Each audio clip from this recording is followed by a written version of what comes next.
Good evening, viewers. You're welcome to the Spotlight. My name is Yao Sompa.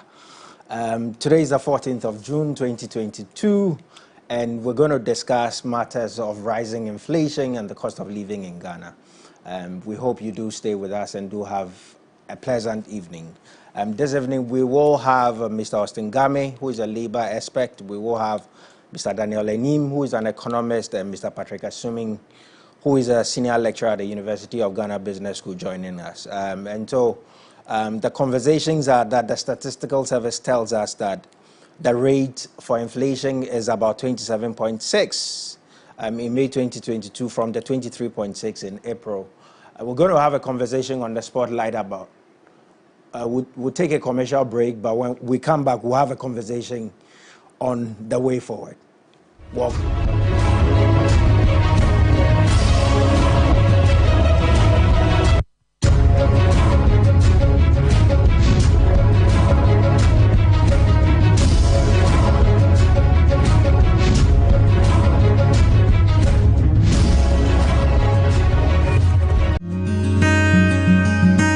Fathers need love too. This Father's Day, we're giving you the chance to show your dad some love live on TV. Send your name, contact, and that of your fathers to our WhatsApp line 0550-331-511. We'll get back to you with a date and time to join us on TV to celebrate your dad. Once you've been called, each participant will stand the chance of winning an amazing prize for their dads. Hashtag Dear Dad is on till the 19th of June. Dear Dad is powered by MX24 TV.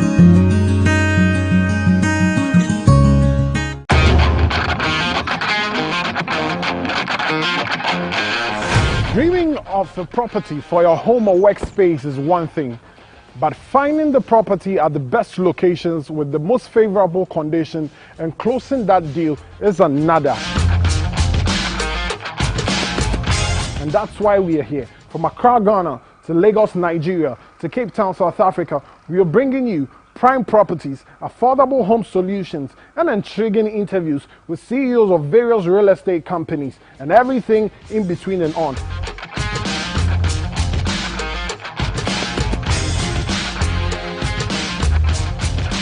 My name is Kwesi Otten Desmond, and this is Property Take. Property Take, your gateway to Africa's real estate market. Showing this on every Wednesday, 7:30 p.m. on MX24.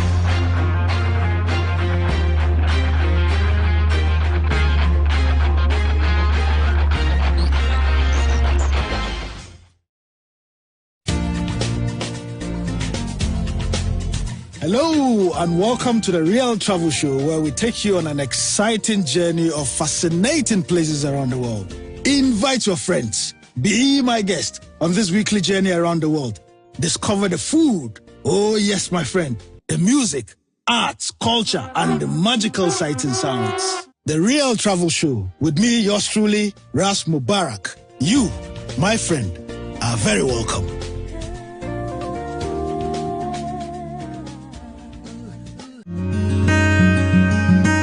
Fathers need love too. This Father's Day, we're giving you the chance to show your dad some love live on TV. Send your name, contact, and that of your fathers to our WhatsApp line 0550-331-511. We'll get back to you with a date and time to join us on TV to celebrate your dad. Once you've been called, each participant will stand the chance of winning an amazing prize for their dads. Hashtag Dear Dad is on till the 19th of June. Dear Dad is powered by MX24 TV.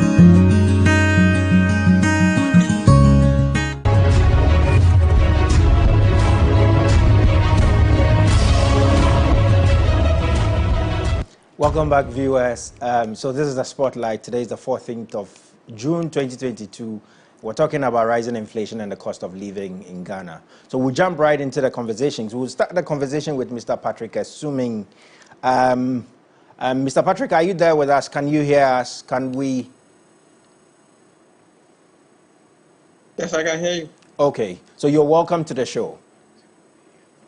Thank you. Good evening to you and the viewers. Good evening. So we'll start the conversation. Inflation, we've heard so much about it. If you were explaining it to, let's say, a class 4 student, what would you say is inflation? Just to give us the basis for the conversation. We've heard so much about its hike and what it's doing, but what exactly are we talking about? So, inflation is really measuring the rate at which prices in the economy are increasing. That's really what inflation is. So, it's a different way of saying that we have a cost of living.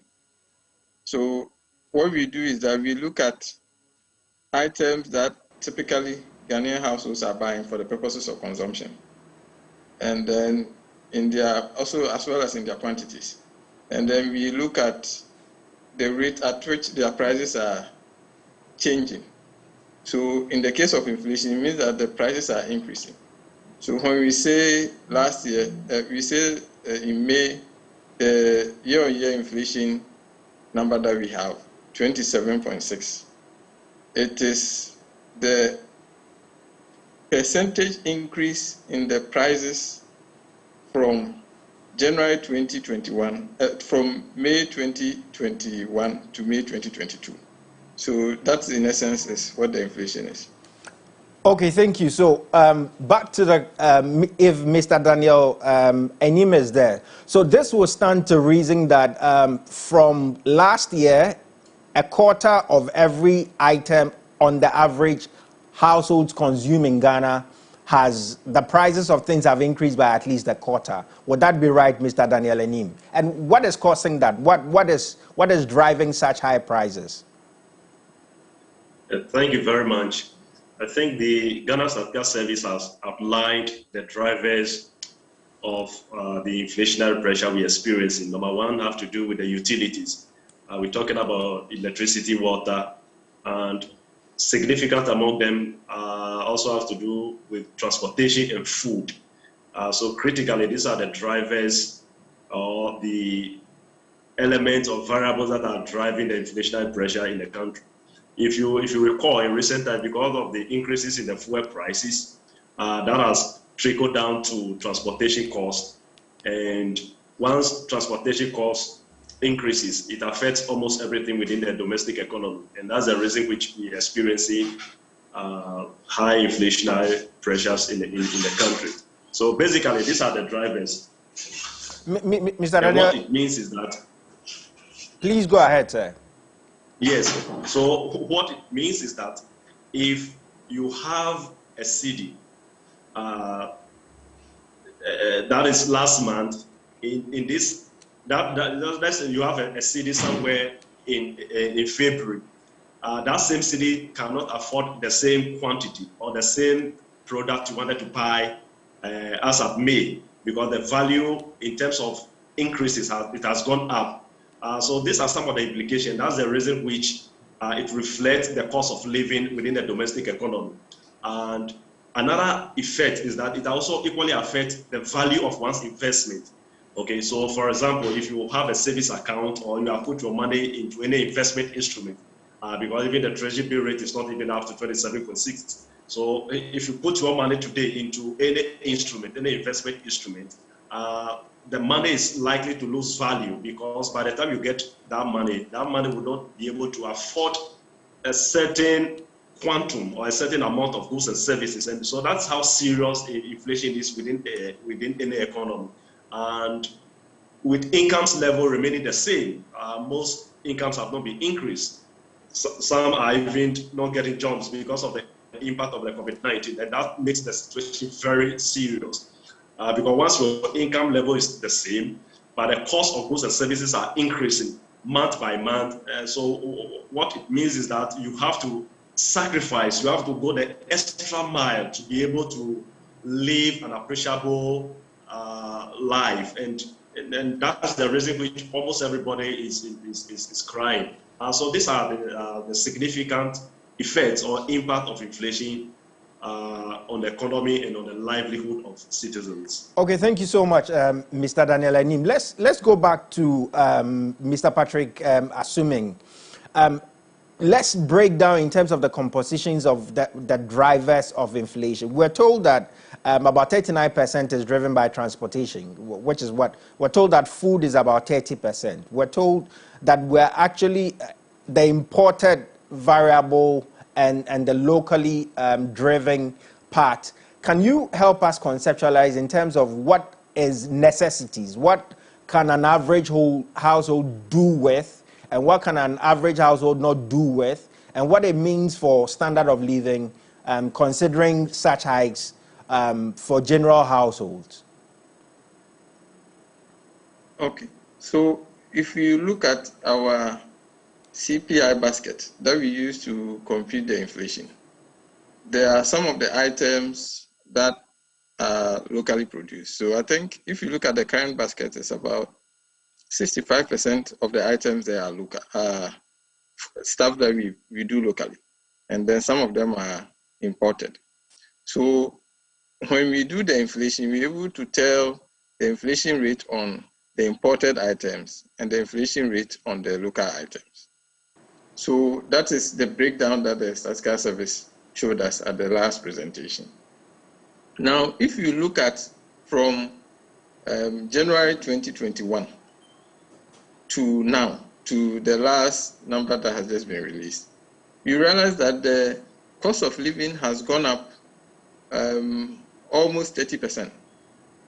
But so when you use the CPI, because the inflation really is the CPI from which we calculate the inflation, is just measuring the cost of living, cost of things that we typically buy for purposes of consumption. So the inflation, the cost of living has gone up almost 30%. But for instance, if you look at public sector workers, you notice that last year they got a 4% increase in salaries. This year it's about 7%. So if you put them together cumulatively, it's just a little over 11%. What that means is that the incomes that if you had any income, if you had 100 cedis at the beginning of 2021, now that will buy you things about 70%. So whatever you used to buy, you can no longer buy 30% of them. Right. So it means that what we call the nominal incomes that we are holding, it cannot afford to buy the things that we are buying. So if you don't have any sources of additional income coming in, or if so essentially if you are not getting any additional sources of income coming in and you are simply buying all of these, then it means that it's more expensive for you to do even the things that you used to do, not to think about, moving up. The same thing that you used to do at the beginning of last year, you can't do it again. Okay, so that would mean that on the baseline, if you haven't increased your income by at least a third, that means you're worse off than what you were last year. Would that be a perfect summary of what you said?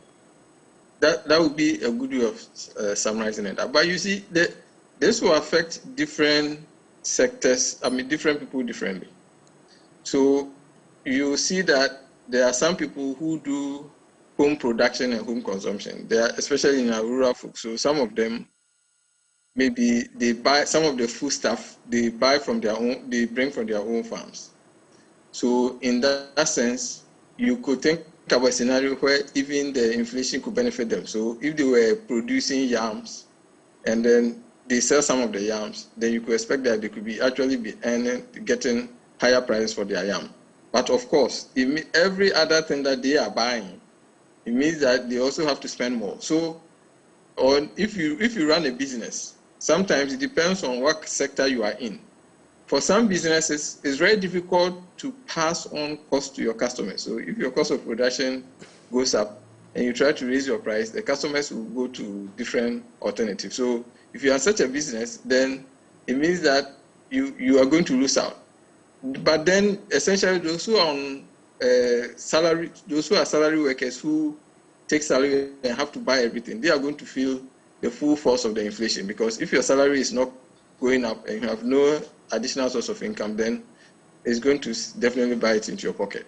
Okay, thank you so much. On that note, Mr. Austin Game is with us, and we'll turn to him to give us some perspective as to what this means for the labor force. So, when we see what the minimum wage is, which is about 13.52, what is the real implication of inflation? Do labor market have what becomes the accommodation for inflation for labor market? Mr. Gami, I don't know if you can hear us. We're happy to hear you. Yeah, I can hear you. Can you hear me? Yes, we can hear you, sir. Thank you, and my friends on the other side, they've well explained into simple terms what the havoc the inflation is causing.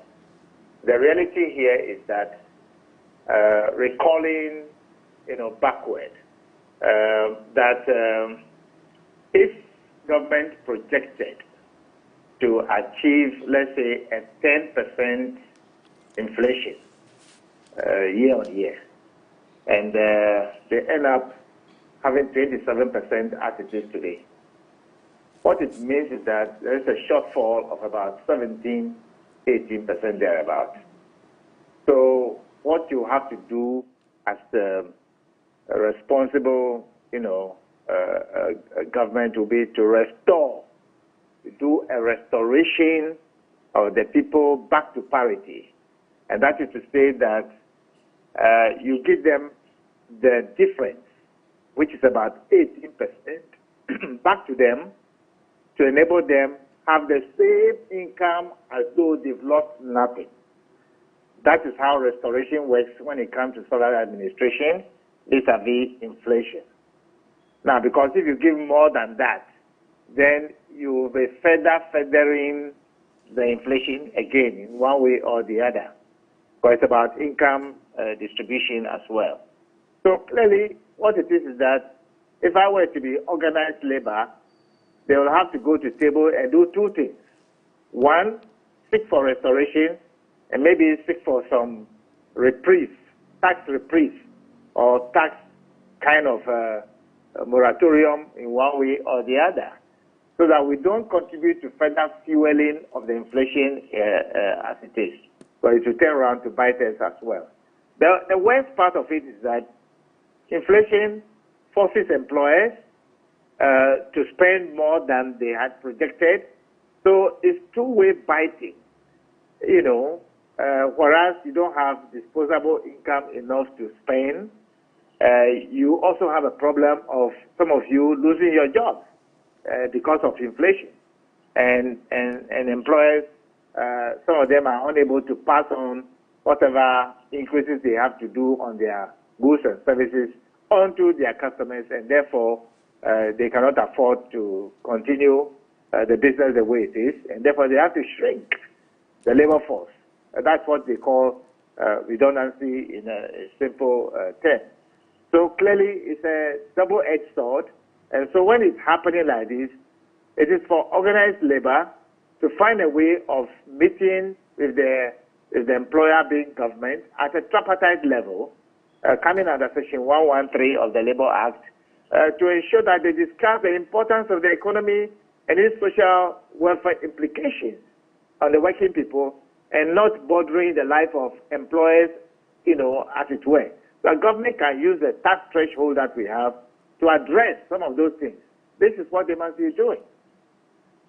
Okay, Mr. Game, let's ask a very direct question. If a labor force or a labor union says restore us to what it was or we were, the standard from the previous year, and the employer does not have, because he argues that productivity is not commensurate. In terms of that restoration, is there any legal bounds within which people are mandated to be restored, or it's just at the prerogative of employers? Well, to be honest with you, not when you say employer in this case, we are referring directly to government as employer. The employer in the private sector, or even those in the public sector that are profit-oriented, they are directly affected by the inflation as well. And so if they are going to, let's say, restore the workers whatever it is, and then face the consequences of the inflation like anybody else, that's double jeopardy. And it will turn around to affect the workers themselves. So clearly what it is that if you ask me from a governmental perspective, it is for government to restore the parity in the minimum wage and also ensure that they use the tax system to put money directly into the pocket of the people so that employers do not suffer that double jeopardy. That's how it is. And we have done it before. I've chaired tripartite committee to do that several times. And so clearly they'll have to think outside the box now. It's not about we can do it. It's not about this is how we want to do it. It's about doing it. It's no longer about talking. It's about thinking outside the box and doing it. That's it. All right, thank you, Mr. Gami. Now let's come back to Mr. Daniel Enim. The conversations around inflation is always one of supply or demand. We're told this is our 18-year highest figure. We're at the peak in 18 years.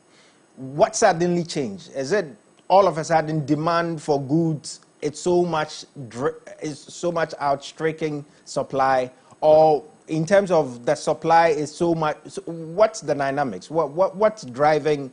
And not in the details. I want us to go beyond the figures we've been served by the statistical service in terms of an understanding of the supply or the demand side. Is it because we're not producing more? Is it productivity that has become low because of COVID? In terms of contemporary time, how do you explain this, having been the peak in 18 years? I think it's basically cost-driven. You know, it is because the cost of production is ever increasing, and because the cost of production is increasing, that's a result of an increase in fuel prices and utility prices, and that's the reason which the prices are increasing. So to me, it's not like people have a lot of money and they are demanding for more goods, and that's the reason which we are experiencing an inflationary pressure. Even if that's the case, it may be insignificant, because the reality on the ground is that the cost of producing goods and services in the country is increasing. So to me, it's cost-driven rather than the demand aspect of it. You know, I cannot. I'm of the view that it's not by demand, and then it's not because people are having a lot of liquidity. In fact, and that's the reason which BOG monetary policy is not responding to the inflationary rate, because it's not because there's so much excess liquidity in the system, and then as a result, people are demanding more, and that's the reason which we experience inflation. It is because of the cost aspect of it, and to me, largely, it falls outside within the realm of BOG, and clearly, BOG can increase the policy rate again. We will still not be able to address the situation because it's largely cost-driven.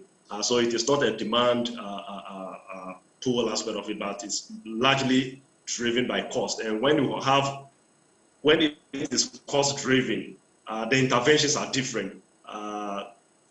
Just like Mr. Osnigame said, government have to intervene. And we also have a very novel situation on the ground where government is equally finding liquidity challenges. You know, that's the reason which the e-levy came on board. And for what we are picking, government is even planning to resort to the IMF. So it gives you a clear picture that even the big man in an economy who is supposed to mitigate and ensure that people are restored equally do not have the financial strength to be able to do that. So we are in a very difficult times. But of course, I equally agree that government is always a big man in every economy, and the managers of the economy should find a way of ensuring that they restore or they mitigate the inflationary pressures and its subsequent or resultant effect on prices of goods and services, the welfare of the citizens, and the overall performance of the economy.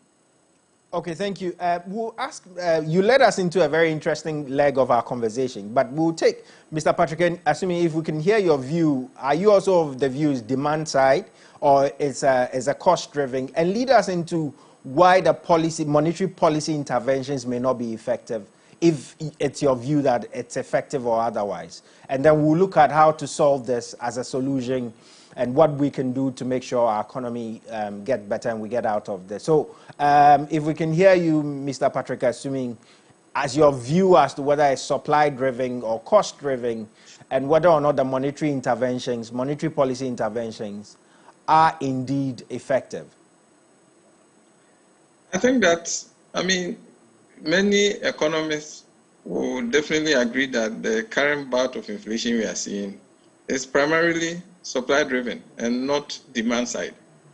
So we have a configuration of factors that has ensured that, cost of production is going up.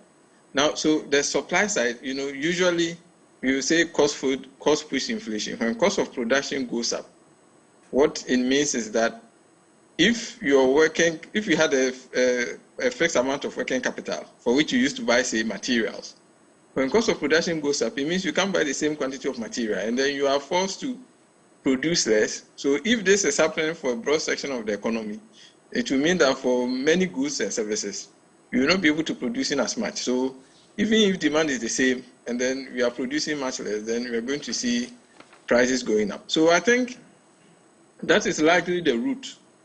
We've had recent external factors that has driven oil prices up around the world. But it's not just that. We have factors that had meant that we are not getting some of the quantity of imports that of key things that we used to get. So all of that put together means that we are not getting as much aggregate supply as we used to get. And so what that means is that, and this has very important implication for how we are going to address this challenge. The monetary policy has responded by raising policy rate. At least in the last two meetings, they raised the policy rate about 350 basis points. Now, I think in terms of addressing the current bout of inflation, that is going to have a relatively minimal impact, as Mr. Nim has pointed out, and many other economists have pointed out that it was a little bit surprising because in the lead up to the last meeting, the governor gave an interview to Bloomberg where he also admitted that the current bout that we are seeing is primarily supply side constraint. It's cost push inflation. But they still went ahead to raise the policy rate. In essence, I think there are some things that raising the policy rate can do. Don't forget that this year, so among the challenges the economy has faced, also includes the currency. The currency has also been losing value substantially since the second part of last year. There's a sense in which raising the policy rate can help with that side, because when the cedi loses value, even if the things we are importing, if their prices are the same and the cedi has lost value, their cedi price will be higher. So in essence, one way in which raising the policy rate could help with the current bout of inflation is to stabilize the cedi, because at the moment we have cost of domestic production has gone up.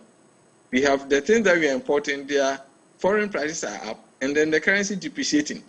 So when you put all of that together, then it's just several things compounding to make the inflation worse. So in that sense alone, if you raise the policy rate and then you made the cedi stronger, then you'll be able to stem the depreciation aspect. But, I think that is as much as you can do.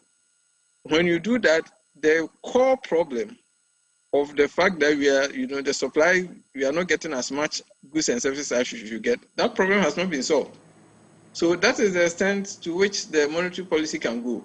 We need other things. We need to address the challenges with the real sector of the economy, the challenges with producing goods and services.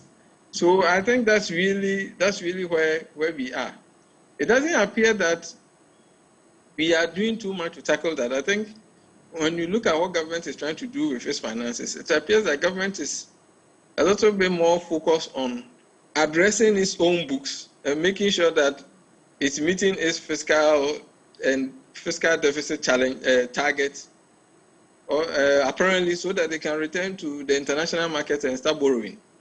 But the core issue about addressing the fact that the economy is still largely import dependent and that we still have bottlenecks in terms of the real sector, in particular agriculture, those challenges, I don't see that we are doing anything to address them. And when that happens, it means that, the inflation will be here to stay, even when the current external shocks subside a little bit. We still have substantial inflation. Don't forget that we had, it's common for people to attribute the current bout of inflation to the Russia-Ukraine war. But food prices had been going up and has been the primary driver of inflation way before the Russia-Ukraine crisis. So clearly, the Russia-Ukraine crisis may have added to it, but let's not kid ourselves that that is the source of all our problems, and that when the crisis subsides, all our problems will be solved. Our problems will not be solved. Okay. This economy has serious challenges. The current bout of inflation is just, in some ways, a symptom of the challenges that the economy has. Very interesting views there. Let's end up with Mr. Daniel Enim, since he has to go. You are an economist. Tell us, from a very... Take the totality of your learning in economics and advise whether it's policymakers or individual persons listening, entrepreneurs, what must we do? Some level of inflation must be good. If we're talking about this, what should be the learning? What should be the takeaway? How should they maximize this conversation in terms of how they deal in whether making decisions for their business or themselves? How do you translate this into meaningful home use advice for the listener? Yeah, thank you very much. I think for businesses, what they have to do is to revise their budget. That's the first thing, because projections were made at the beginning of the year, and now we have inflationary pressures mounting, unnecessary hardship of them. For example, those who are into manufacturing, the cost or their input have gone up. Now, the question is whether or not are you going to cut down on your output? If you cut down on your output, how will that affect your profitability? So a lot of learning and a lot of thinking and strategy ought to be implemented. Now, if you increase the price above a certain level, will you still be able to meet demand for your goods and services? So these are some of the things. But to start with, they need to maximize the resources that they have currently, and they equally have to find a way, if there's an alternative way, they will procure inputs at competitive prices, which could further help reduce their cost of operation. That should be done. For consumers like us, we are in a situation where we need to do the extra sacrifice by trying to go away with certain expenditure that will not be deemed as necessary. Domestic expenditure that will not be deemed necessary. When it comes to the use of utilities, of course, this is the best time for us to maximize the use of electricity and even water. When you are leaving home, you ensure that you put off all electrical gadgets. Certain things that may not be needed, even when you're at home, it should be off. If you go to a typical barber shop, you have them playing loud music, television, and almost everything on. So I think, to me, this is the time for them. If it's the music they play, they should play music. If it's the television they want to give to the client. So we need to look at all these petty things that have been adding up to the cost in terms of the utilities and unnecessary expenditure that probably before you may have the luxury of spending money on those items. This is the time to let it go for you to be able to operate within your limited income. Because if that is not done, you find yourself in a very dicey situation. Because we are even in an era that borrowing from the commercial banks is not also a very good thing to do. The cost of capital is high. Number one, because of inflation and because of other factors prevailing within the domestic economy. So these are some of the things that we advise businesses and individuals to kind of applied, so to mitigate partially the hardship that we are all experiencing currently. That's a very interesting. So austerity, we should buckle our seatbelt. How long do you see this happening? Just before you leave us, what's in terms of timeline? How long do you foresee such bouts of inflationary pressures? look, we should be expecting it by the close of the fiscal year. Things will not be too good for the economy by the close of the fiscal year. My only expectation is that next year, 2023 fiscal year, if things are done very well, then before we begin to experience any kind of flexibility within the macroeconomic environment. But as it stands now, by end of June, we should expect inflationary pressure to increase because there are indications that prices of fuel will increase. Should that occur, it will affect almost everything. Because look, we are having a system where the moment prices of fuel increases and transportation increases, we do not have kind of regulatory mechanism because sellers also take advantage and increase their prices arbitrarily, and then that is also a major issue. You know, an item that maybe probably if the increment is 20% and it's supposed to be a CD 20%, well, you see the person selling it three CDs and it remains there. So these are some of the issues that we have within the economy, probably because the system is not well structured. I understand in a free market economy, some of these things are difficult to do, but if we have a very well structured system, government should be able to mitigate some of these things. So I expect inflationary pressure to go further. I expect the cost of living to continue, maybe probably somewhere by close of the fiscal year next year before we have our flexibility. So all right, thank you. So thank you very much, Mr. Daniel Enim, for your time. We appreciate your time. Now we'll go back to Mr. Game on the phone. Mr. Game, looking at all the conversations we're having, if I am an employee or I'm an entrepreneur, I mean, as you said, most of the issues may bottle down to policymakers and government. But for the purposes of the viewer who is an entrepreneur or an employee, costs are rising, inflationary pressures are real. How do they solve it? I mean, do they just fold their arms? What do they do? Thank you. I think that employers will have to restructure their cost of production. They also have to ensure that they engage their working people. This is a time for inclusivity. You have to ensure that you bring everybody on board to appreciate the dynamics of the changes we are experiencing in the economy. And that way, they will be on board with you, not merely sympathizing with the employer. It's reality. So it is not about the employer being sympathized with. Everybody must understand the changes we are going through. You see, and we must be bold enough to suggest to government to quickly put together its house in order and move to the IMF. They shouldn't go in ambulance. If we wait and we go in emergency ambulance, it's not good for us. Because then a lot of damage would have been done. This is the time to think seriously outside the box and stop believing and into the future that I have election to run and so I must do A, B, C, D. That's not the issue.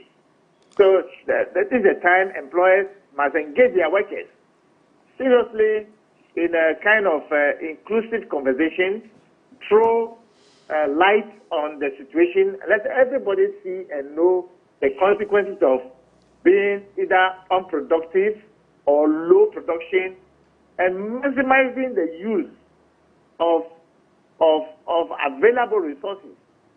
You know, I heard my brother Patrick talking about the supply side. Yes, it's true, but it's both ways. Because if the supply is low, obviously then all of us will chase whatever is supplied and further inflate the inflation again. So clearly it's neither here nor there. And so the government must sit up, Parliament must work together cooperatively and not parochial partisan politics of yesteryear. The dynamics have changed, and so they have to change and respond to it so that workers will not suffer severance, therefore redundancy, and business will hold. Otherwise, life will be very threatening for all of us. Okay, thank you, Mr. Gami. Let's interrogate something you said a little more before we end with Mr. Patrick Assuming. So basically, you suggest that going to IMF is a solution. We've seen in times past where such attempts have led to, for example, freezing unemployment. We're currently told official figures on unemployment is about 13.4. Unofficial figures, I've heard some very credible people suggest is about 46%. Now, the real questions are, if we're turning to such austerity and such institutions for resolving our internal matters, would we not be worsening things like unemployment? That is not true. What is being said is just partisan politics ideas.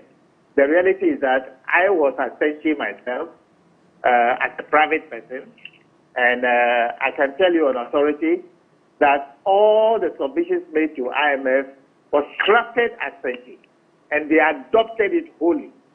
And everybody knows. Everybody knows. I can count the people who were there from all sides of the coin. So clearly, what government can do now is to put us together. Let's craft a homegrown policy like it was done in Senche and submit it to the IMF. Then when they adopt it, you have some reprieve. And also IMF is about what? It's about giving you some credibility. It's about discipline. The reality is that we have a problem of credibility. Having all the top class agencies have downgraded us. So what is there to be worried about? About what happened yesterday? I don't believe in talking about yesterday. Let's talk about today.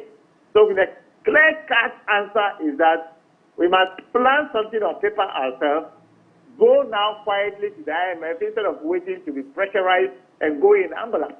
Can't do that to ourselves. It's about time we do it. I'm being bold enough to say what I'm saying. We are tired, and everybody is getting tired. If we don't do it now, it will be very dangerous for the whole country. Mr. Gami, thank you. Last question to you. Is it your view that the e-levy and the popular recovery program is not homegrown enough? But the truth is that how many people are willing to voluntarily go into this e-levy? Some people are folded up. Some people are folded up. They are not using it. And we all know that.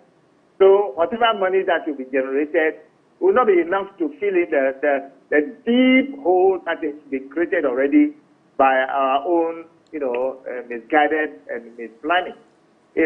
So we have not been able to plan the economy of Ghana for a very long time. We are just doing political economy based upon some ideas brought up by political parties in their manifesto. That is political economy. It's not a planned economy.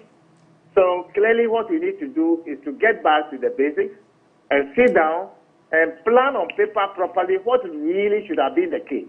Vis-a-vis what the political economy is about. So we don't do this hop, step, and jump type of economic kind of situation we find ourselves in. It's not about this.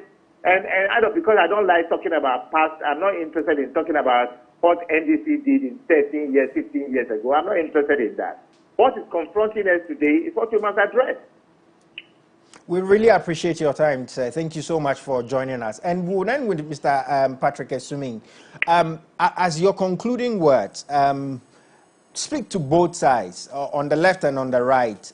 In terms of policy, if the nation is running a deficit from our budget, most of our expenditure are paying for salaries and for debt, interest on debt. How do we recover from such an economy? How do we not sink? Do we actually have an economy, and how do we grow it? Well, I mean, as long as people are doing activities to earn a living, we do have an economy. I think we have to take a very good look at ourselves. And, and we may or may not go to IMF, but whatever we do, we have to look at ourselves and ask whether, what we've been doing to ourselves in terms of lip service, paying lip service to the specific things that we all write, the parties write in their manifesto that they will do, that they come to power and they refuse to do.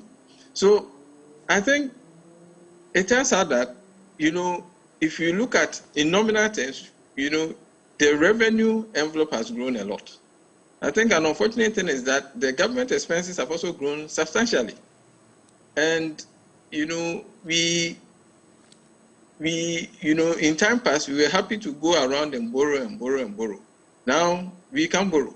I think that this is actually a time that the fact that we've lost access to international markets and the fact that we are having a situation where almost every country is erecting barriers is actually a very good opportunity for us to restructure an economy.